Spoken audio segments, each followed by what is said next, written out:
your needs versus the needs of others, or others' needs versus your own needs. And when we look at that, the Christian thing is to always think of other people's needs, I think.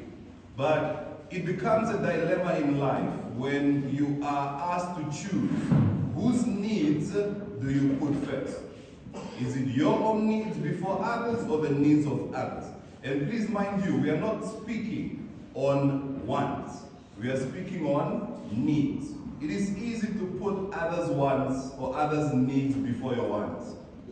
But then when it comes to choosing others' needs before your own needs, it becomes a little bit tricky.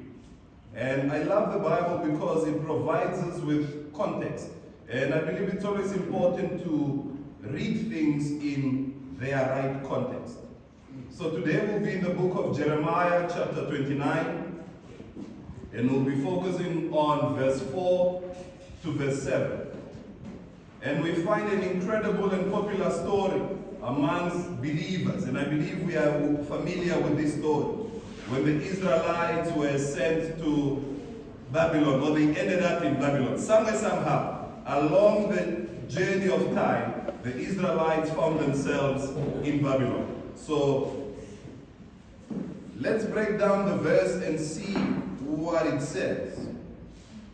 Reading verse 4, it says, "Thus says the Lord of hosts, the God of Israel, to all whom were carried away captive, whom I have caused to be carried away from Jerusalem to Babylon." If we pause there for a bit, God sends a letter to the Israelites in Babylon through the prophet Jeremiah. Now, this letter comes at a time when the Israelites have already been there for some time. And I believe they were hoping and expecting that this letter will bring about some good news. However, the letter begins with, "Thus says the Lord of hosts, the God of Israel," meaning he's reminding them that I am your God, "to all who were carried away in captivity." Now, usually when you're writing a letter, and even in school we were taught, when you're writing a letter, you start with greetings, you start with, something positive.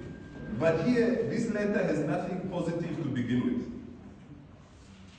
So, why was it important for God to remind them, one, that he is their God, and two, that he carried them into Babylon?